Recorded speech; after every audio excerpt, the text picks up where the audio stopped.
good morning to each and everyone.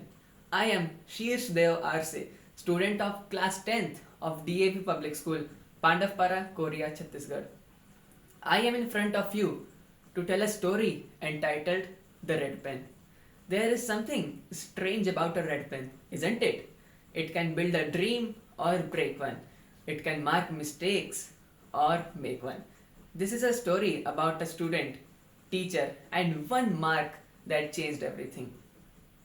In a small government school, there was a boy named Ravi, sharp, sincere, but poor.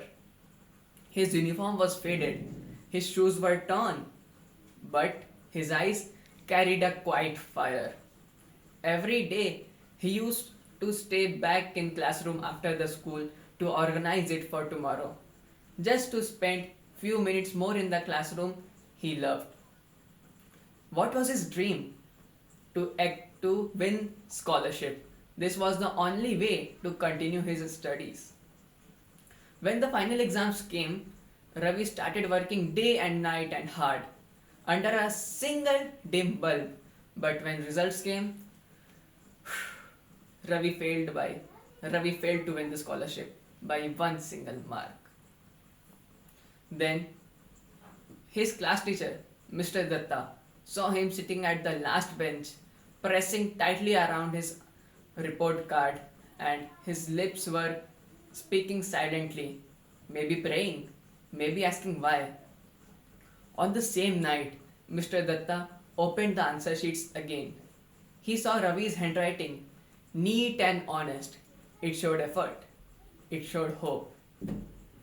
And then he saw the marks, 39 out of 40. Mr. Datta hesitated and picked up his red pen. And then he changed the marks. 39 became 40. And Mr. Datta smiled softly and thought, what harm in a little kindness? Next morning, Ravi's name topped the merit list, and the whole classroom was filled with applause. Hey, scholarship topper, everyone called him, and Ravi's face was glowed up with pride. And Mr. Datta felt something that he hadn't been felt in years, happiness. But happiness made up of lies is fragile. Few days later, when scholarship board rechecked all the answer sheets, it was caught. That one red stroke and that one marks. Ravi was summoned in the principal office, confused and trembling. All the teachers whispered, and principal said in a sharp voice, your answer sheet has been altered and you don't earn the scholarship.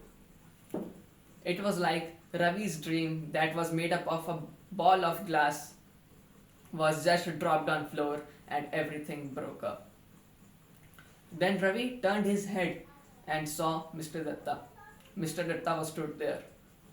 The man whom he trusted and the man who changed everything. Then something broke out in the office. Ravi wasn't shouting. He wasn't crying. Ravi just simply said, sir, what I wanted was chance, not charity. And then Ravi walked out of the cabin. There was a kind of silence which burns louder than words. Few days later, when Mr. Datta was cleaning the old classroom cupboard, he found an envelope with no name and no address. He opened it. There was a single sheet of paper. In a miscellaneous handwriting, it was written, a mark can be changed, but a man's dignity cannot. After reading these lines, Mr. Datta's inner conscience flooded up with regret. And then Mr. Datta understood that help must lift up dignity, not replace it. I hope you got the moral. Thank you to all the patient listeners. Thank you so much.